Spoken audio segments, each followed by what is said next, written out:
is Antic, the Atari BBS podcast.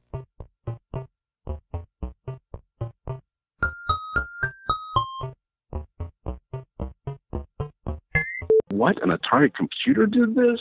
Yeah, an Atari computer did this. This is Antic, the Atari 8-Bit podcast. I'm Kevin Savitz. Kris Meier was sysop of CompuTalk BBS, a popular 6-line BBS in Texas that ran off of 6 Atari 800 computers. In this interview, I read from the article CompuTalk Texas Size BBS by Gregg Pearlman, which ran in the August 1987 issue of Antic magazine. There's a link to that article in the show notes at ataripodcast.com. This interview took place on October 6, 2016. In it, we discussed Tom Hudson, whom I previously interviewed. I would like to read the article that I found in Antic magazine about CompuTalk. It's only a couple pages. Okay. As I do, I would like you to interrupt at any point and tell me stuff. Okay. Okay? I don't know if this is going to work, but I'd like to try it. No, go ahead. All right. This will be fun. Okay.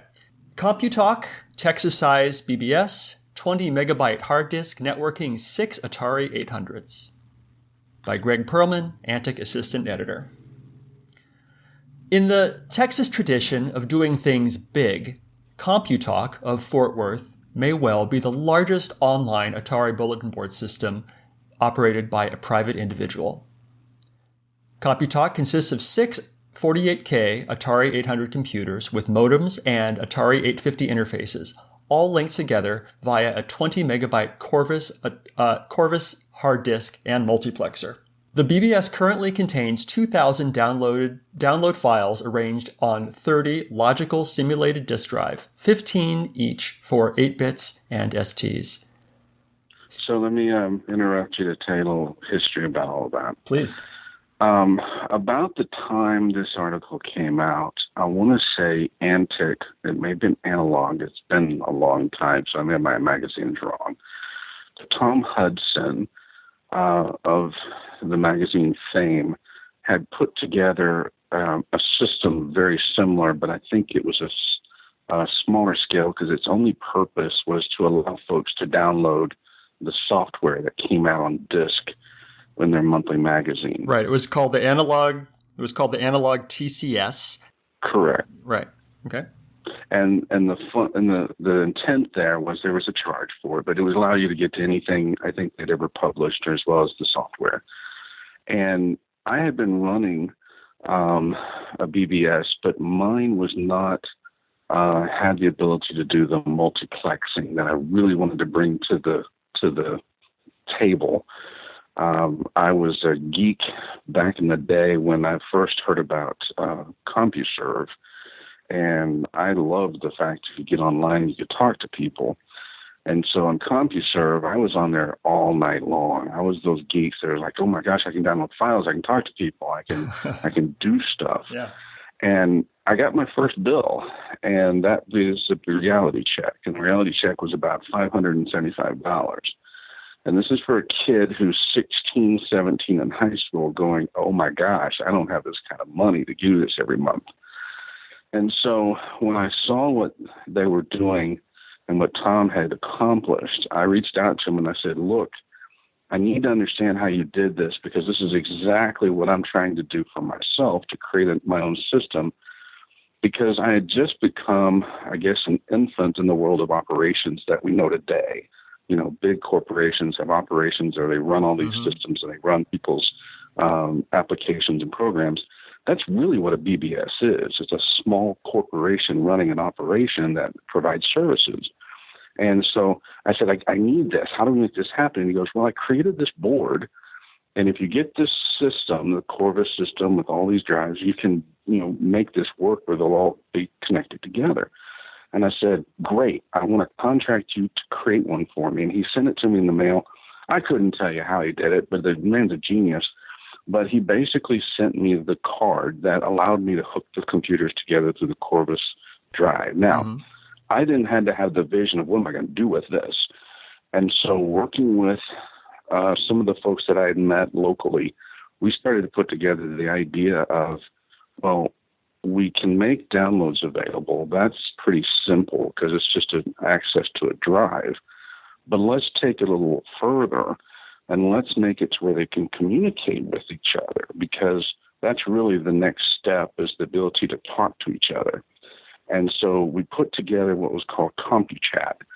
And CompuChat just allowed people to go into a virtual room and have a conversation, just like we're having now, but it would be typing. Mm-hmm. And it could be anywhere across the world, anywhere across the nation, depending on where they were. And the beauty of it is that you could have a private chat or you could have a group chat. Mm-hmm. And it was just you just had people start talking, and the next thing you know, they're sharing ideas, they're sharing relationships, they're sharing all these things.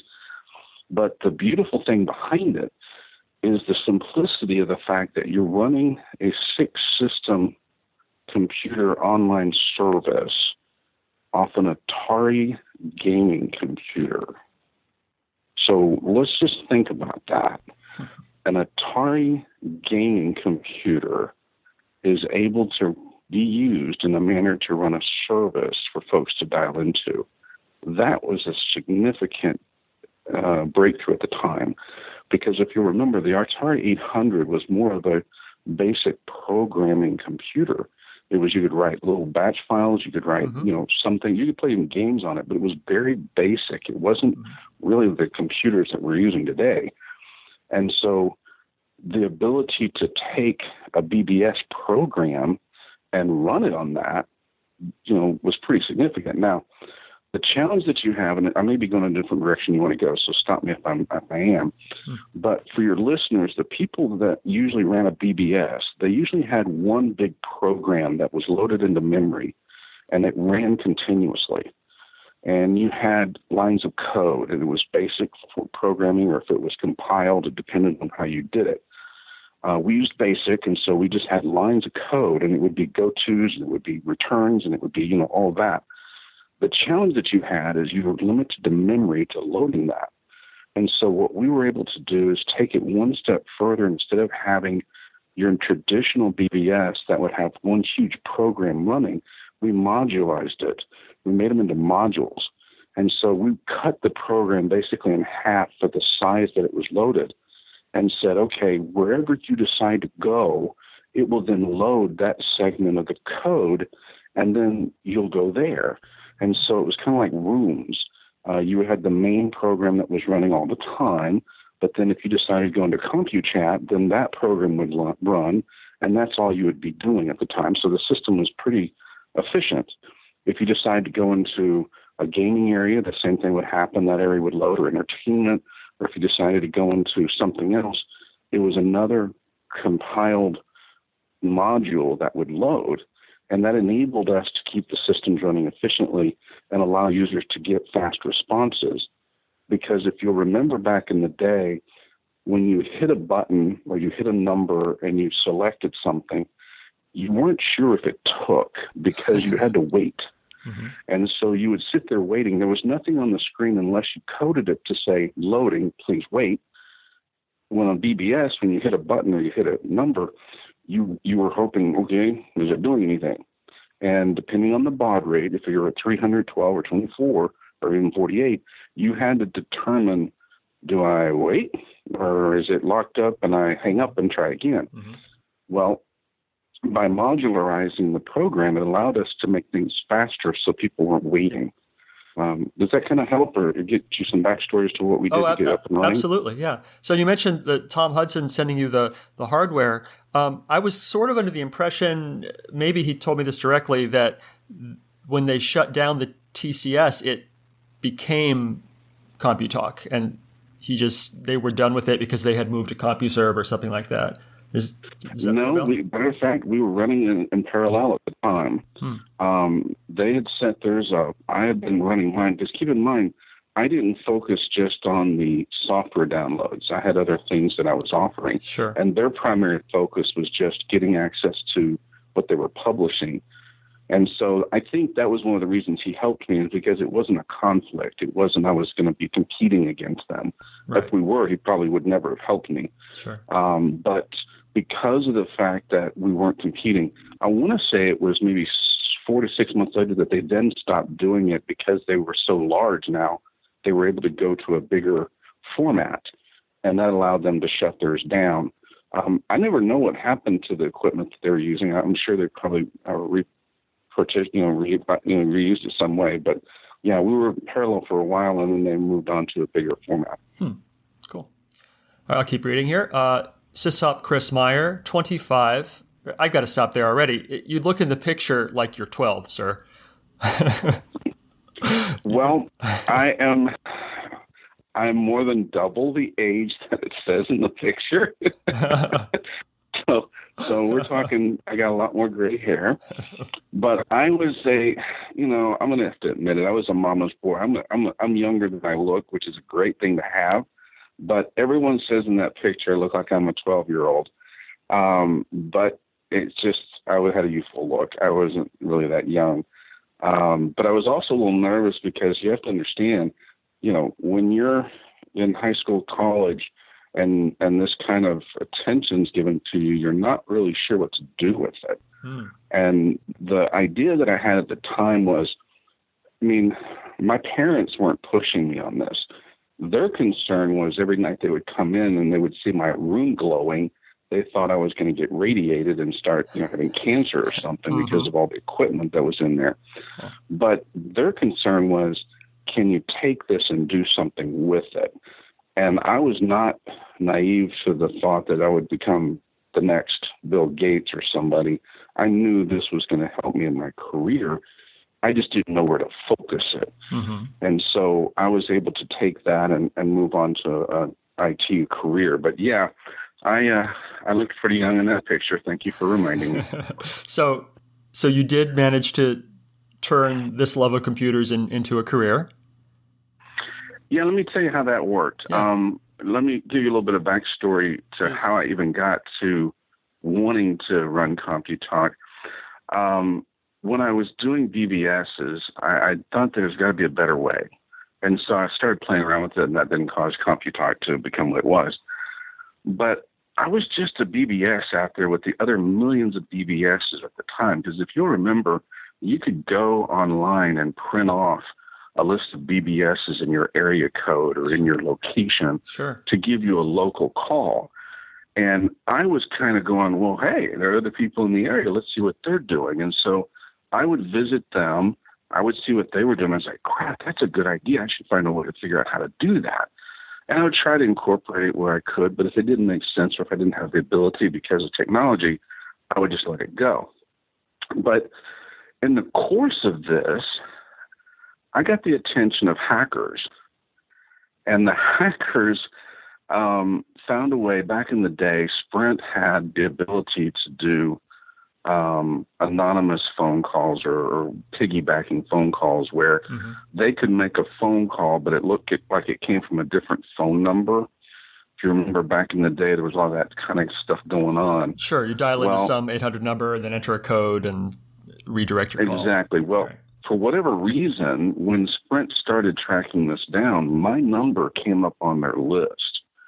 And that was the number for CompuTalk because it was a phone number in my home because back in the day, you just had to get a normal phone line and use that as your, BBS number. Well, I come home from school one day, fat, dumb, and happy, walk into my room. I'm starting to look around at what's going on with the system, and my doorbell rings. I go answer the door, and there's a nice gentleman standing there in a suit. He goes, "Hi, my name's so-and-so from the FBI. I need to talk to you." Now, let's just stop right there, and let's just think about what that feels like. I'm from the FBI. Now, I was in high school, and I had friends that would play practical jokes. So I'm thinking, okay, they got me. They're playing a joke because I sent a belly dancer to a friend's birthday party or I did something goofy to somebody, and this is their way to freak me out and get payback. Well, it wasn't a joke. He was real. And so I invited him in. We sit down. He goes, "I need your help with something." And I said, "Okay." He goes, "I have a printout here that shows that your phone has been utilizing Sprint's network illegally. And I need to understand why you're doing it and how we can stop it." remember, I'm a young guy. So I'm freaking out going, sir, I don't have a clue what you're talking about, but let me try to explain to you what I think's going on. And then I walked him into my bedroom and said, here is my world of CompuTalk, and the number that you have listed is that modem right there. I said, what I think has happened is someone has spoofed it and is using it to make phone calls illegally. And so he realized after a couple of more minutes talking that I was smart enough to know enough, but not smart enough to have pulled off whatever I was being accused of. But it caused me to start asking the question, well, what is this new world I've not heard of? What's going on with this spoofing? And so I was able to learn a little bit more about, okay, while all of us are out there trying to learn this IT stuff and this BBS stuff in a world of, trying to do good, there's a world of bad that's trying to steal it. And so that just became a real wake-up call as to say, hey, I'm just a guy running a BBS. Well, no, there are people that are going to try to, do something about that. So that was an interesting day. Wow. And did they leave you alone after that? They did. They considered me flagged as innocent or, stupid. I don't know what you want to call it, but I was left alone after that. Okay. I want to go back to your parents' concerns. Have you ever had cancer? No, I have not. I'm a kind of a nice, bubbly guy, so maybe I glow on the inside, but not from the radiation. All right, good. Sysop Kris Meier, 25, who founded CompuTalk in 1982, plans to. So, why did you find? I mean, there's so many BBSs out there. Why did you feel like you needed to jump into the fray with your one-line BBS at that point?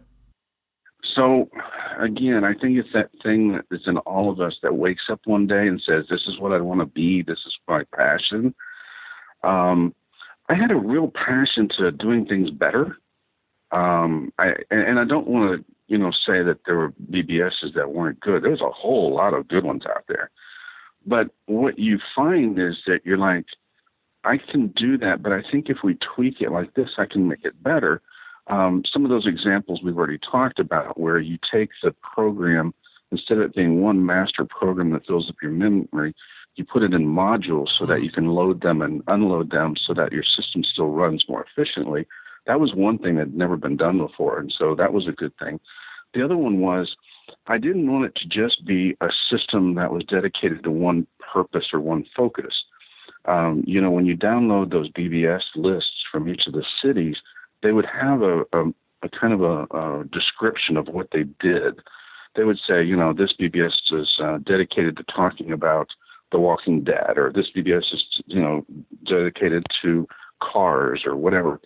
And it just seemed like they were all just singularly focused. And I said, you could provide more services to more people if you found a way to make multiple reasons for them to call you.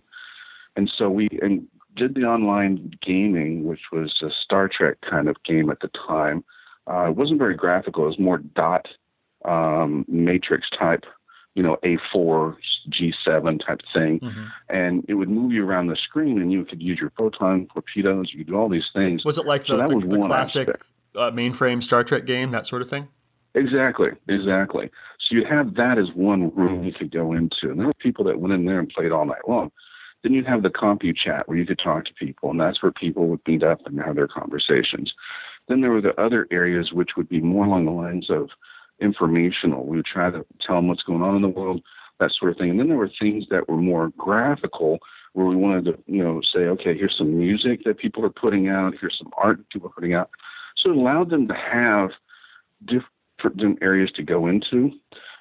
You'll also remember, gosh, this is going to take me back. Back in the time of just the Atari side of the BBS, there were two formats when you would log in. One was a task key, and one was ASCII. Sure. The task key was the ability to do a graphical screen that would welcome the person to your BBS. Well, I didn't really like that because it didn't get refreshed. It was the same look every time. So one of the things I said is, let's give them a combination of introductions. And so we created 6 different screens if they were in a task key mode that would give them a different graphical welcome screen. So it looked like, hey, it's always staying fresh. It's not just the old thing every time. That's very minor. Back then, though, it was cool because they're always like, well, what's new today? Let's find out. So we tried to keep it fresh. So why did I decide to do it? It was really for me. It wasn't to stand out or to be the best. It was just, this is something I would like to do if I were to log in. And if I can find a way to make it a zero net gain to where I'm not having to pay for it out of my pocket because I have memberships, then everybody benefits. I don't have to worry about how am I going to pay the bill next month, but at the same time, I'm not going to get rich off of it. Sure. So we did have a membership fee of $25. I think it was $25 for 6 months. And if you have enough people paying that, then your phone bill gets paid for, your electricity gets paid for, and you can, have the time of your life. And that's what we did. Cool. Well, the article I'm looking at the time says $15 for 6 months, but still, I mean, that's like 4 hours on CompuServe. That's super deal compared to doing exactly. Yeah. So what we tried to do is we didn't compare ourselves to CompuServe because CompuServe, remember, is just a huge company. What we were trying to do is just say, how would we pay for our bills? And I said, okay, if I get this many users paying this much a month, then everything's covered. And so that's how we did it. Sysop Kris Meier plans to add more material, even a CompuDate system. Did you ever get to that? We did not, and here's why. My ethical side of me started to mature, and at the time, remember when you were young, okay? You got to go back to the days of being young. You would get the young boys and young girls on there who would consider this to be not what we had hoped it would be. It would be more of, let's talk dirty or let's do things that are really not appropriate. And so it just opened the door. I didn't feel like we needed to go down. The intent that we had would be more of I can post a profile of myself. Someone could go in and look at it and someone could come back and say, hey, I think that person's cool. And the reason we were doing it is, if you remember back in the day, geeks were not popular from a standpoint of coolness. They were kind of the geeks behind the door that nobody really talked to because they were geeks. Oh, I remember. And so what we wanted to do was to make geeks have a place that geeks could meet geeks.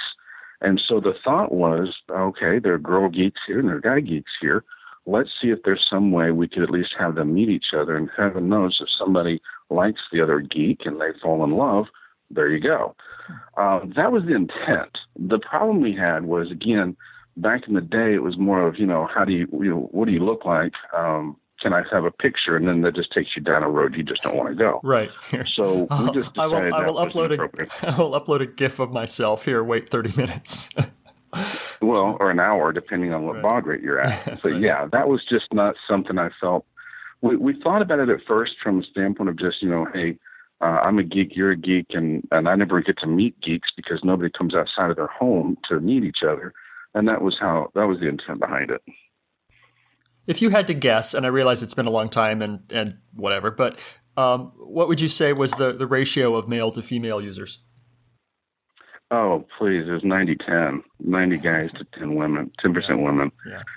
And the reason isn't that because there wasn't that females weren't computer savvy. It's just that it wasn't really as cool for a girl to sit down on a computer all night long playing video games or doing things online. It became more popular because the girls started to figure out, hey, the guys I like are online. Let me go online and meet them. But it was 90-10 easily. The databases consist of 7 multi-user online adventures, 8 multi-user message boards, and 9 specialty sections. It all started with one Atari 800, an 850 interface, an 810 disk drive, and a Hayes modem. Who wrote all this software, these different games and all the modules and everything? Where did it come from? So there's some interesting history. I'm one of those, and I still do this today. I will take something, look at it, and say, okay, there's a better way, or we can do this and make it better. Back in the early days of BBSs, you could go download a BBS program, and it was very basic. In most cases, it was basic, it was basic coding, but it was very basic in what it did.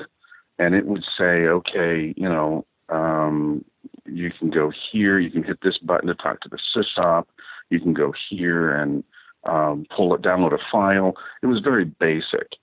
So what I was able to do is to see the coding and figure out, okay, if I duplicate this coding over here, I can add a new section, I can add a new function, I can add a new area. And I just started doing that to the code and just blew it up and made it huge. And that's when I realized I was hitting the memory limitation. Now, there's a gentleman I met along the way, and I'll be honest with you, I don't know how we met each other.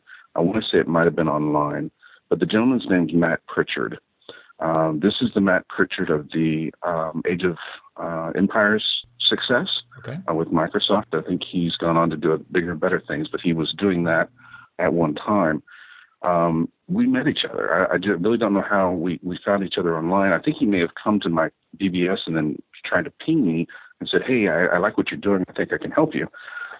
He sat down and took a look at it and started saying, I like what you've done, but, I can take you to the next level. So we basically got into a contract where I would pay him for whatever he was able to do. And he did a lot of magic. I mean, I give him a lot of credit for some of the stuff he wrote. But then at the same time, we would find new code that other people had done and said, you know what, they've made this too large.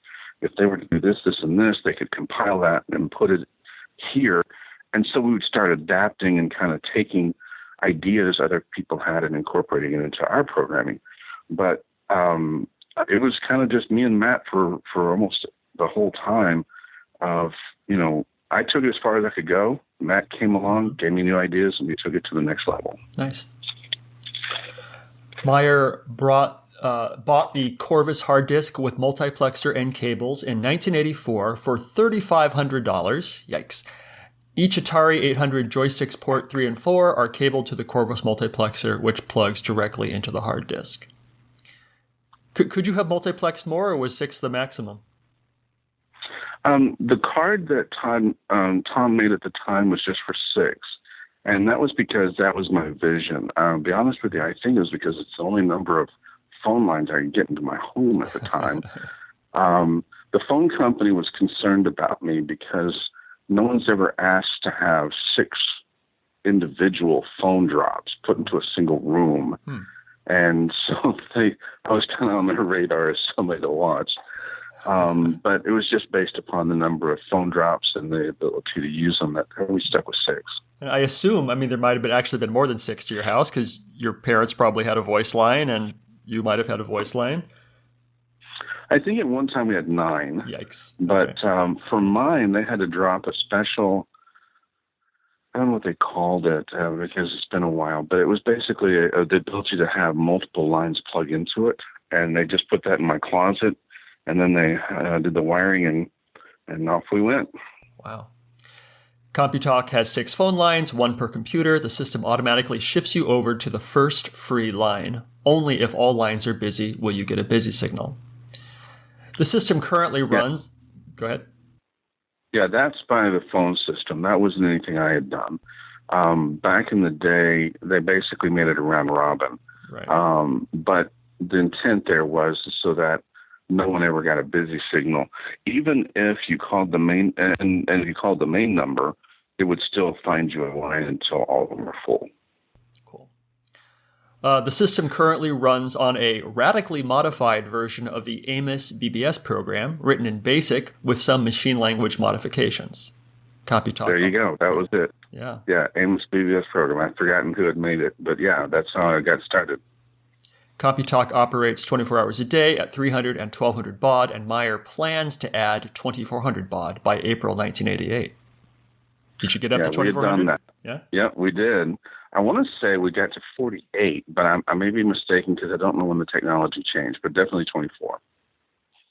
Here's a quote. Normally, if 2 people want to upload at the same time, it would cause massive hard drive errors. You can't have 2 open statements at once, says Meier. But Tom Hudson, author of Dega and CAD 3D for the Atari ST, built a device that I call the Brain Box, which decides which file can access the drive at a given time for writing. Without that feature, there would be no way to run this system. That is correct. That's exactly what the brains did. And literally was just a box that sat there, and it had cables that would plug into each Atari. And there was a section of code we added to the Atari BBS program that would access that port and those commands that basically said, hey, I'm going to write something. Is it available? And it would then do its magic to say, yes, no one else is writing.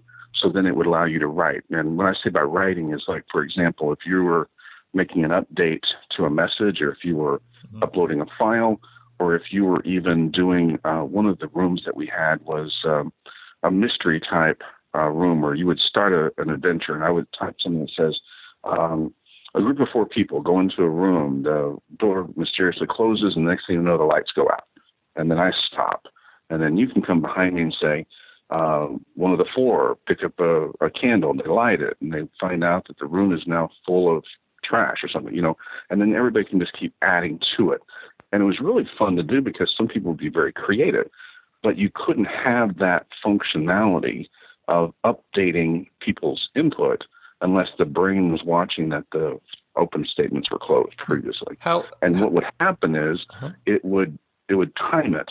In other words, if let's say you hit enter and it saw that I had just hit enter, it would almost like buffer it, is the only way I would describe it, until it saw the command close, and then it would write yours and then give you your screen back so that you could then continue.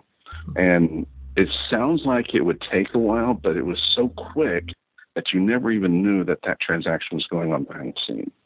Were there ever any file locking issues or something didn't get reopened? We've had situations where someone would say, hey, I made an entry. It didn't show up. I did it again, and now it's duplicated. So we had some hiccups in that way, to where we had to go out and do some cleanup. But most of the time, because of the communication that we had in place, we didn't have a lot of problems. It was very good. Nice. Before we had that, we had numerous lockups. I'll remember that I was out of town one night, and somebody decided to upload a file at the same time somebody was trying to do an update, and the whole system locked up. I mean, I had everybody screaming, can't get in, nothing's working, what happened? And so we had to figure that one out. But the machinery that Tom had created really worked well. Nice. Because each computer has only 48K, the BBS is programmed in modular form. The BBS loads and runs these modules the same way you'd load or run programs from a disk menu. The main BBS program welcomes the callers to CompuTalk. Then it asks for an identification number or the word new before letting you into the main BBS area. Once you're there, you've got 9 other modules or rooms to go into, Meier says. A file called runmem saves all the important information in your account: name, password level, last time you called. After loading the module you've chosen, the program goes back to that runmem file and updates the information stored there. CompuGab, this CB simulation, is in a 3-file queue form. Let's say you type faster than I do, says Meier. You type "how are things in Texas" and press return. But since I only type 1 character per second, you've already typed out 2 more lines before I can respond. Without the queue, I'd miss all but the last line. But with it, I won't miss anything. 6 people can talk together using this. That was pretty cool stuff. I have to give Matt credit for that. Matt wrote that, and he really did an awesome job. Nice. The challenges that we went through to get that up and running were just as was stated there. You could state something, but because maybe there's multiple people talking at the same time, you could say yours, but then because you maybe typed slower or you hit enter after 3 other people did, you aren't seeing your responses. And so it was very broken up. It wasn't very easy to follow. By having the ability to buffer it, it allowed you to have somewhat of a flow, so that if you and I were talking and 2 other people were talking, you wouldn't have to miss anything. You would just say, okay, there's Chris, there's Bob, there's Mary, okay, there's Chris again. So it made it very easy to follow. But that was one of Matt's best writings, was CompuGab. Could you join in from the console for a 7-person chat? I could. The problem that you have is when you do it from the console, you're sharing the same machine as that person. So it makes it weird because they're thinking, wait a minute, I didn't type that, but something's coming up on my screen. Sure. So you would want to use a different one so that it's got your name on it and you'll be able to participate. So I did that numerous times, and we had some great conversations. A lot of the conversations were around, hey, I like what you've done, but can you do this? And I was like, not really. That's really pushing technology right now. A lot of it was around the events of the day. Hey, did you guys hear about what happened over here, over there? Or, hey, I'm new. What do we do here? That sort of thing. So it's really interesting conversations, not anything like your Twitter and your Facebooking today, because today you can add graphics to it. Back in the day of CompuGab, it was just text, and that was it. So you could say hi, and that's it. No emojis or anything with it. It was just hi. Yeah. So, but back then we thought that was cool. Now it would be definitely old school. When you log on, if you're not already a CompuTalk member, enter new with the ID or new prompt. This will send you to the new user area. New users who don't have a valid password may only visit selected areas of the system to guard against system abuses. 35,000 calls yearly. Meier conservatively estimates that CompuTalk receives 35,000 calls a year. It gets crazy in the summer and on holidays, he says. The worst time of day to call is between 4 and 9 p.m. Central Time because it's when everyone gets home from school. So we didn't have any mechanism back in the day to really track how many people were calling in. You had the ability to do a counter where, like on web pages today, it's a counter of every time someone connects. Sure. But it wasn't really an accurate one because we had 6 different machines and you couldn't have them all roll up. So you just had to base it upon, okay, this many people have logged in today, this many people have done these things, and then you just kind of do a calculation from there. It was, we probably had a lot more than we thought. We probably had a few less on certain days. When it really got busy is at that time when a holiday or school's out or an ice storm or Christmas or Thanksgiving. And it was very interesting to watch that everyone seemed to time their connections at the same time. It's almost like we were having reservations. Like I would show up the same time you would every day at the same time just because it's kind of what we did to communicate. And I thought it was ironic at one point because I was like, wait a minute.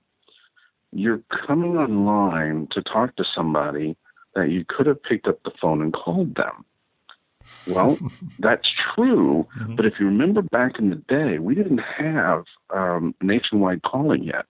We didn't have free calls to anywhere in America, and our cell phone system hadn't emerged and matured as it is today. So what people were doing, because of the ability to use BBSs, is they were using that as their way to chat with people across the nation and save money. It was very interesting to see how that worked, and people started meeting each other and creating relationships. Are you aware of any CompuTalk marriages or anything like that? No, I don't think we had any of that. I know there was a couple of folks that were really hot and heavy that would always get on and talk to each other, but I don't think that was because of CompuTalk. I think it was something they had before, and they probably had it afterwards. So, But I will tell you, there are people that I still run into today that will say, man, those were cool years. And I was like, well, yeah, it was. It was the 80s. 80s were great years. We'll never have anything like that again just because technology's advanced so much. But we were at the birth of technology where we were seeing all the cool things we could do, and it was fresh and exciting. And so it was very memorable. I'll remember one backstory that I thought was very interesting. If you remember back in the 80s, customized license plates were a big deal. Sure. They're not anymore, but they were big back then. Everybody wanted something that spoke to either their profession, their hobby, some nickname they were given in school. And so I went in and got the license plate, a sysop. Now, nobody in the license plate place knew what that meant, but I was like, okay, then you don't need to know because you're not in that realm. You're not in the world of computers. And so I had it in my car, and I drove up to get gas one night, and I'm pumping gas, and this guy next to me goes, you run a bulletin board? I said, yeah, I do. And he goes, what do you run? I said, CompuTalk. He goes, oh my God, I'm on there every night. And I was like, now this is a moment that I'll never forget. So you have that aha moment where you realize you've made something that people care about when you run into somebody and they speak highly of what you've done. But that's not what it wasn't a commercial success I was seeking, to be honest with you.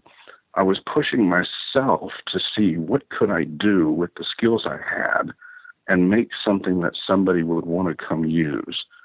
And so that got me into the world of IT where I'd never gone before. And so because of that, I then used that as a launching pad to go to EDS, which was EDS back in the 80s. Today they're now HPE. But EDS, and I reached out to them with my resume, and I attached, here's a news article, here's a website, here's, whatever that I've done. And I got a phone call, and they said, look, we'd like to talk to you. And the next thing I know, I was hired within a month or two. What is EDS? Electronic Data Systems. This is the company that Ross Perot started in Dallas. I see. It's the first outsourcing type entity where they started outsourcing IT for big businesses. And they kind of started the trend. Outsourcing is kind of gotten a bad name because everybody assumes that means jobs go overseas, but not always. Sometimes it's kept on shore. But that's where I got my foot in the door to big business and trying to turn CompuTalk into a career. And I have to admit, it really got me in doors I was never able to get into before. Nice. And what do you do today? I am an IT manager for HP, and we do operations. And that's what I do 24/7. We make sure things are running. They're up and running, and they're never down. And if they are, we get them back up running as quickly as we can. Nice. Members pay $15 for 6 months. There are no additional charges, and for every public domain file you upload, time is added to your account. If you sent uploads once a week, you could have an unlimited account, says Meier. Thought that was interesting. So the reasoning behind that was, if back in the day when the Atari systems were coming out and bulletin boards became popular, the big thing was, what can I run on this? A game, a music file, something really cool. And so the idea came, hey, if I want to be able to be self-sufficient with downloads, I need to find a way to get them to me. I could spend all night long going out and downloading something, but as we talked a moment ago, it takes a while to download a large file. Mm-hmm. Well, if someone uploads one to me, and it's, of course, not pirated, it's a true application that can be used, why not credit them? It makes sense because now I'm getting something I can put in the download area that someone else can benefit from. So it became a self-fulfilling kind of prophecy that said, okay, if they're going to upload to me and I make that available to my members, then they can download it, and it's just a circle. It's an ever-living circle. Mm-hmm. Meier, religion sysop Bob Melly, and assistant programmer Matt Pritchard run CompuTalk out of Meier's home. I personally make no money from this, he said. Every dime CompuTalk makes goes into a CompuTalk bank account, though I do pay Bob and Matt on a per-job basis, and my actual job pays for other expenses incurred. So Bob was a friend I met who was a religion student at the seminary here in Fort Worth. Mm-hmm. He was originally one of my users, and he would be one of the beta testers for anything we wanted to do. He goes, hey, I'll test it. What do you want me to do? And I said, well, I need you to go in here and spend hours just banging on it and tell me what's broken. So he'd go in and he'd push buttons. He would try to find a way to lock it up. He'd try to find a way to make it not work. And slowly but surely, he would come with ideas. And I told him, I said, dude, these are great ideas. I can't just keep taking this from you because I'm kind of sucking the life out of someone who's trying to go through the ministry, who's not, making a lot of money. So I said, let me pay you for your ideas. And so I paid him for his ideas, and I paid Matt for the programming. And as a triage unit, we did pretty good, I have to admit. I mean, there were times that, you would get us in a room talking, and our wives would go, guys, we have lives. You need to break up and come home. And so we found ourselves doing that a lot. But Bob was kind of someone we met along the way as a user who then started having a real commitment to CompuTalk to help me make it better. So I really appreciate him. I haven't seen him in years. We live in the same town. I've not seen him in years, but I've tried to find him on Facebook. And I will tell you, just to kind of take a step back, I reached out to Tom Hudson through Facebook because I found his page, but I haven't heard a response back yet. I said, I want to make sure you're the right Tom Hudson, because if you are, I just want to say thank you, because I never got a chance to really do that. I did. No, like when he sent me this, I said thank you. But I never got to say thank you for what he did to my life, because his interaction really shaped my future. Wow. And that was the one thing that I'm really thankful for, is what he did for me way back when. Wow, nice. The message bases have a wide range of topics. In one message base, you can say anything you want, why you're mad, why you shouldn't have been treated the way you were, etc., and people respond to it, says Meier. Here in the Bible Belt, a lot of people keep up with religious issues. I started a religion section after I saw how much demand there was for it. Yeah, that was more along the lines of just a thought messaging. Like Bob Bingley helped me with that a lot as well.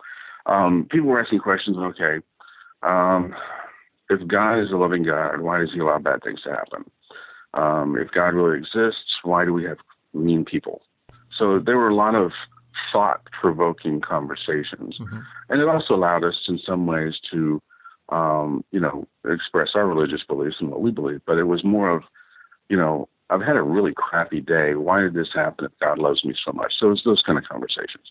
It was very interesting to follow. Some of them, I think, were therapeutic, because, we see that a lot today on Facebook. You got a problem, you just post it. Next thing you know, you feel much better. Well, it was the same kind of thing back then, too. Nice.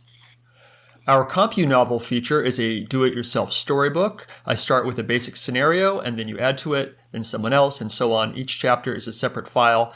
You can pick up where you left off, so you don't have to reread anything. So many people access it that I have to clear out the older material every week. I think you discussed this earlier. I'm curious about this article. How were you interviewed over the phone? Did somebody come out to your house and see it? What happened? How was this article created? I'm going to have to say I don't remember exactly, but I want to say they contacted me probably because I think they were doing an article, or they had done one maybe a month before on BBSs. Because if you remember, there was kind of a spike in BBSs, and I'm not sure what caused it, but there was just a plethora of BBSs that were out there. And I think they were trying to do one on the top BBSs you should consider calling, or the BBSs you should investigate.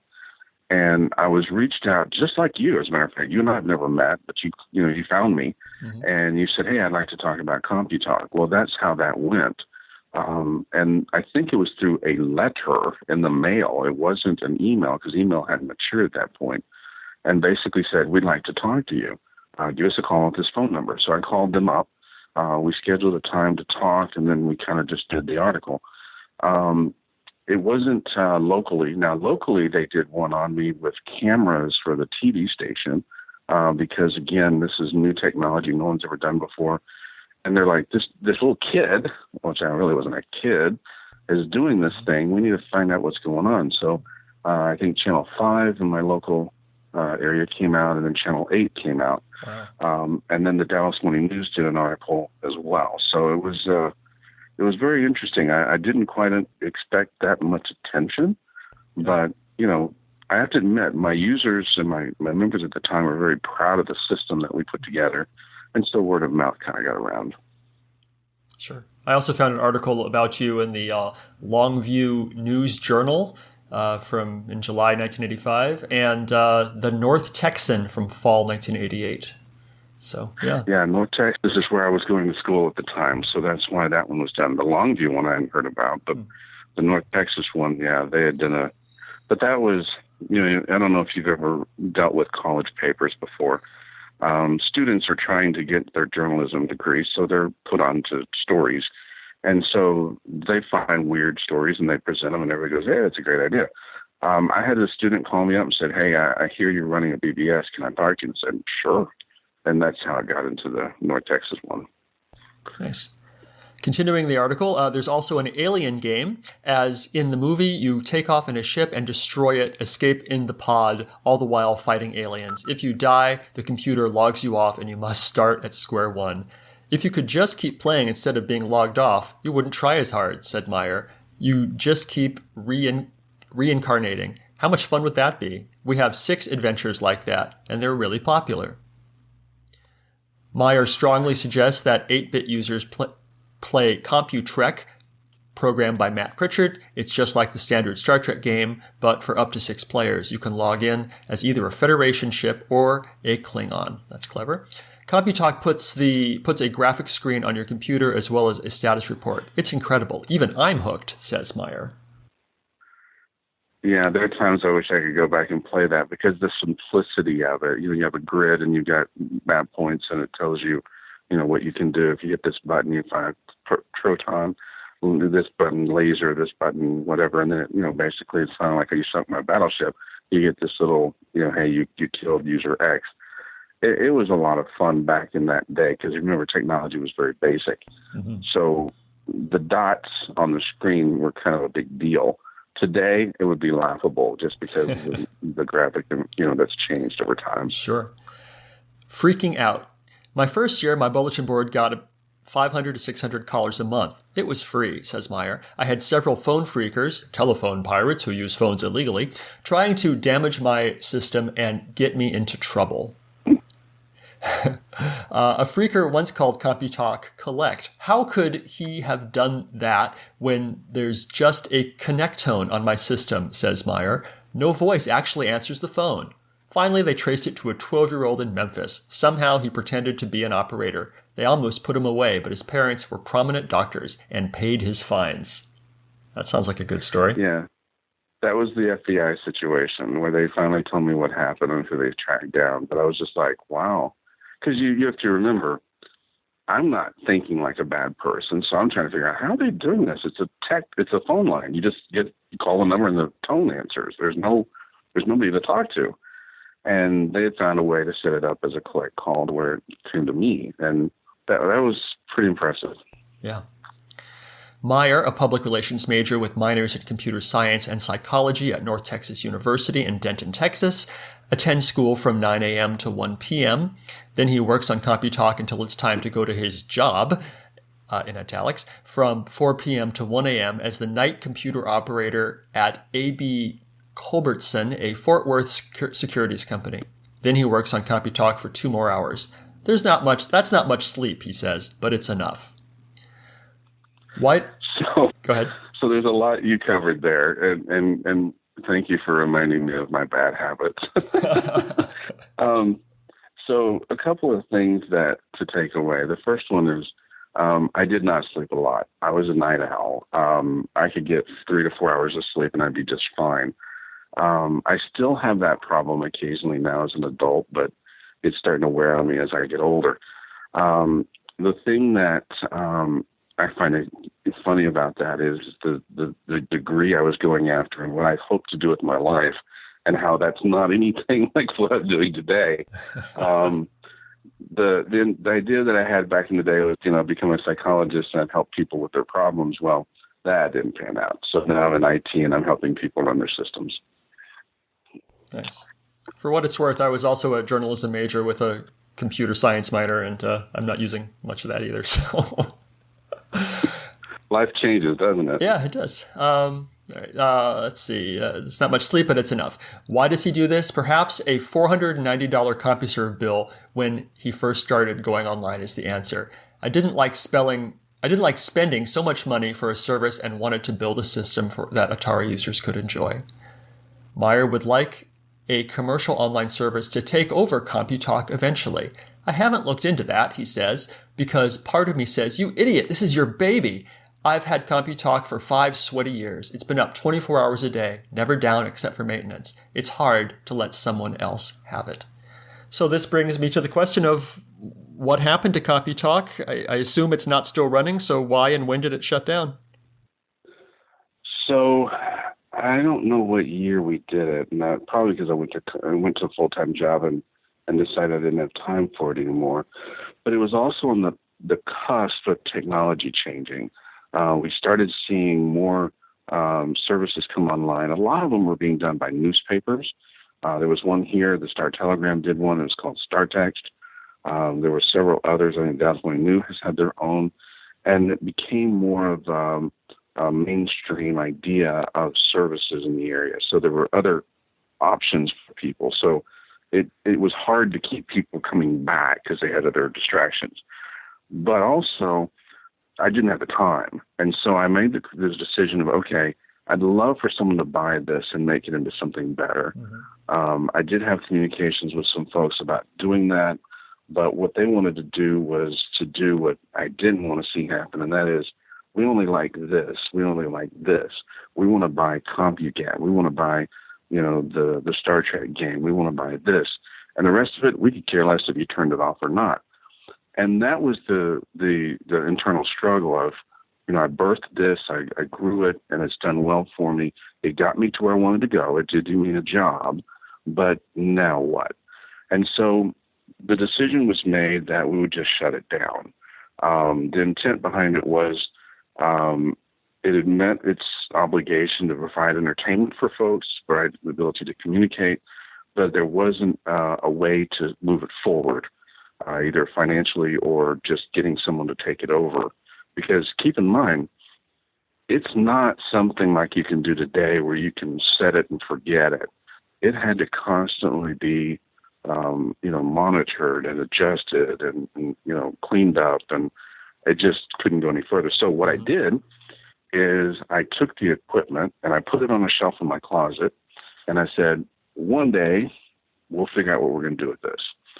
One day turned into about 7 years. And then I decided, you know what, we just can't let this sit here. It needs to be used for something. So I donated it to, I think, a museum in our area. And I said, look, I don't think you guys are going to be able to use it, but you are going to have a section in the museum one day that talks about things from the 80s. I said, you might want to use this just because the Atari technology back then was very forward-thinking, and the Corvus computer, the guys I talked to were like, we don't know what this is. I said, yeah, but you're going to want to put this in a display because one day someone's going to come up and say, oh, I remember that.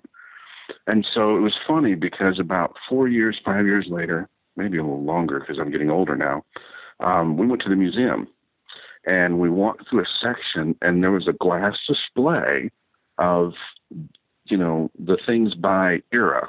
The 60s, the 70s, the 80s, the 90s. And in the 80s display was an Atari 800. And I was like, that's probably one of mine. Now, I don't know that because there's no way to tell. But I was like, that's what I think should have been done with it, is to remind people that not only was this a gaming computer, because that's the thing that I really loved about the Atari. You could take something that when it was originally created was really designed for home computing. There was a lot of competition at the time. You had other, the TRS-80, you had the Apple, you had, Atari trying to break into it. But the intent behind it was to give computing to the home user. And so what we tried to do is to say, this little gaming machine that everybody used for gaming or to talk over the phone can also be used to run a business. And so we kind of gave it a life and history just from a standpoint of memories. Nice. So what year did you shut down the BBS? I don't know. That's the problem. I want to say it would have been about the time. What year is the article, if you don't mind me asking? Sure. This article was August 1987, and then in May 88, you guys won an award from Antic magazine, which we'll talk about in a minute. So yeah, this would have been about the time after I got married, because it wasn't because my wife told me to. I only wanted to think that was the reason, but it was right about the time I got married, and I realized, I just don't have the time. So I want to say it was 91 that we shut it down and got rid of everything. Were you sad, or were you just over it by then? Oh, please. I was heartbroken. I'll be honest with you. This was worse than your first love. This is blood, sweat, and tears. This was something that you had birthed. My wife, bless her heart, my wife's name's Julie. She will come up to me occasionally and go, do you ever think about CompuTalk? And I said, all the time. There are times I think about it, not from the standpoint of what did I lose. I think about it from what we were able to do. Matt Pritchard was an incredible programmer, and I think he's proven himself because of the other success he's had elsewhere. But we were able to take some things and do some serious magic that was really cool to watch. Now, looking back on it, you can ask the question, did we waste time in our life? We probably did. We probably could have done other things that were more profitable or better. We probably didn't have girlfriends at the time because we were so dedicated to computers. But the things that we were able to do with an Atari computer was amazing. And if you just stopped there with that sentence, that would throw a lot of people saying, what, an Atari computer did this? Yeah, an Atari computer did this. And that's what's significant to me. In May '88, Antic magazine had a article with different awards that they gave out, and for best BBS, it was CompuTalk, and I'm wondering if you got a physical award for that. Did you know that was coming? That's question number one about that. I did not know it was coming. I was notified, I think, of the edition was coming out. Now, they do kind of a 30-day lead time. So let's say the magazine was coming out in December, then in November, they would be aware of what they were about to print. Mm-hmm. And I got notification in November that you're going to be receiving an award. And I was like, for what? And I said, because you've been, I don't know if it was voted or if it was based upon an internal review. I'm not sure if there was like people around the magazine that did that. I believe it was just the editors giving out, what they wanted. Correct. I got an award with a certificate in the mail. It's still framed. It's still in my home. It's on the wall, but it's not, something I look at every day, but it's something that's kind of like, this is one of my accomplishments I'm very proud of. And it's something I see as, we did it. A lot of people, ask the question, what was my motivation? It really wasn't to be the best or to get an award. It was because we just wanted to make a difference and see what we could do with this technology. Yeah. And it's kind of like an addiction. We got bitten by it. We started enjoying it, and then we just couldn't stop.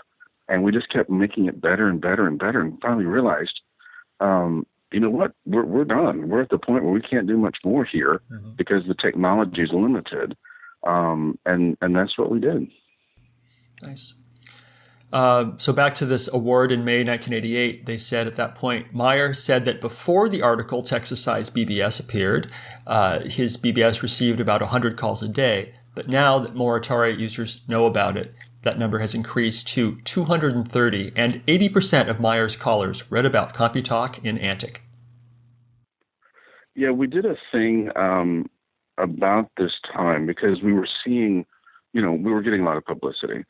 So we said, let's try to find a way to find out how they're hearing about us. Are they getting it from downloading a list of BBSs? Are they getting it from something they've seen? And so it was a slight survey. And we logged in. It would say, how did you hear about us? And everybody was saying, this article or this award or this whatever. And so it was like, wow, that really made a difference. And at the time, the Atari magazines, I think there were only two, or maybe there had been three. I think there was Atari itself put out a magazine, and then I think Antic had one and Analog had one. And there was a real big argument of which magazine is better, Antic or Analog. And I liked them both because they both had benefits. But it's kind of like, which do you prefer more, the Windows or Mac? Well, they both were very good, and they were both, very informational. But at the same time, it was just constantly, which one do you read more? Which one do you think's better with the downloads? And people would argue about it. And it was just one of those things that we found out that most of our folks came from those magazines' articles.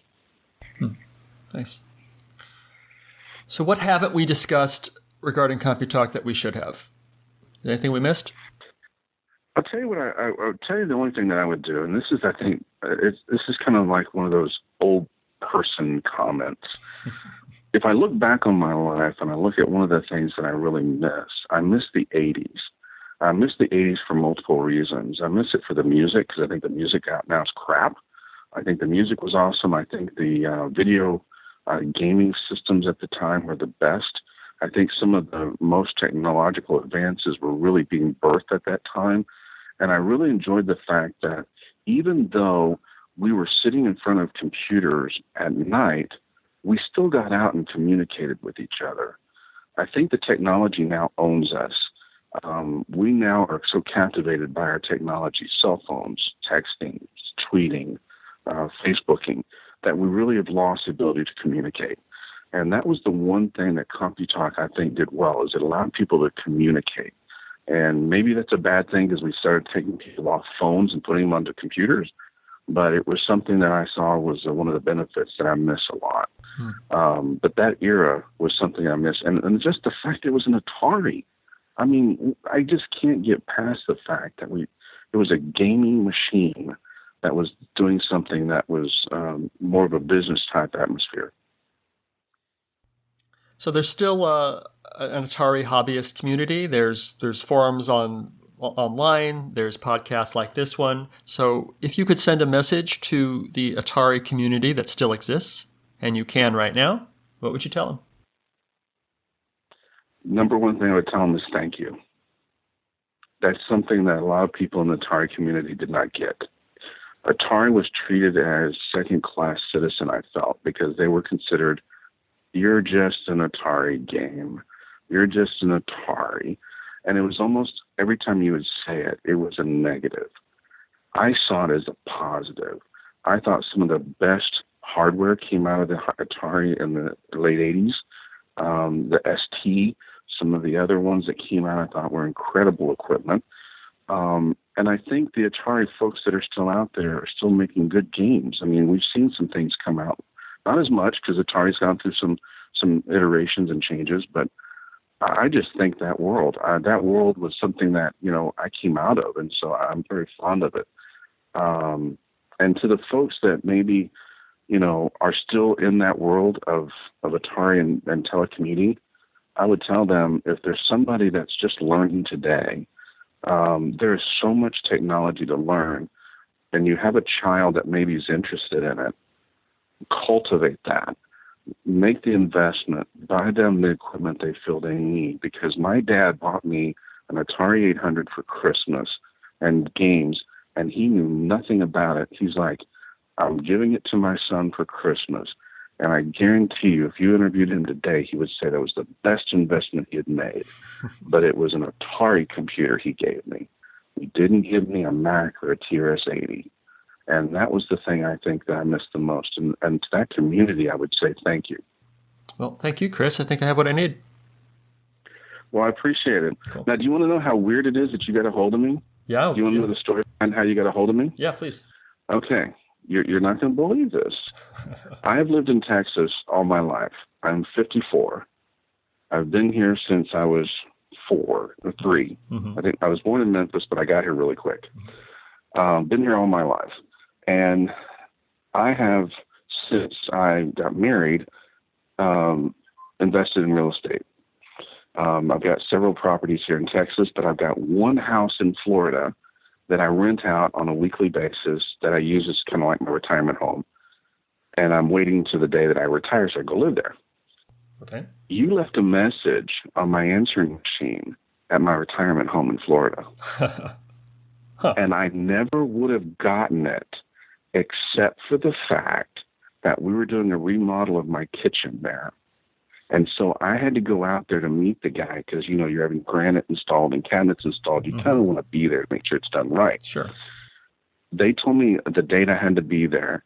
And so I showed up, and I was, there for 4 days as they did the work. And then I look at the phone, and there's a blinking light. And I hit the button, and I got your message. Do you know that if you had waited 1 week more, that would have been deleted because the customer that would have been there would have deleted it, and I would never have heard. Wow. That's strange. So I don't believe in fate. I do believe in opportunities, and I think that we were meant to talk. So this has been very interesting for me as well. Well, I've found, as I've done a lot of these interviews, that people tend to stay very close to where they were. They have family and work obligations, whatever. So I first looked for you in Texas, and for some reason couldn't find you there. But I found that the corollary to the Texas thing was that if they're, to the staying within 100 miles thing, is if they move, they go to Florida. So when I saw you, I'm just like, oh, okay, he's retired. He went to Florida. Well, I'm not retired yet. It's just where I've got my second home. But what's really funny is if you did a Google of me, you'll find another Kris Meier that is not me, but he lives here in Fort Worth as well. So it's kind of interesting that there's another person walking around with my name. Yeah, he's very nice, but he's not you. I've talked to him. Sir, I do appreciate your time. If there's anything else you need, let me know. But please send me the link. I would like to listen to your podcast. Yeah, I'll do that. Thank you so much. Thank you, Ben.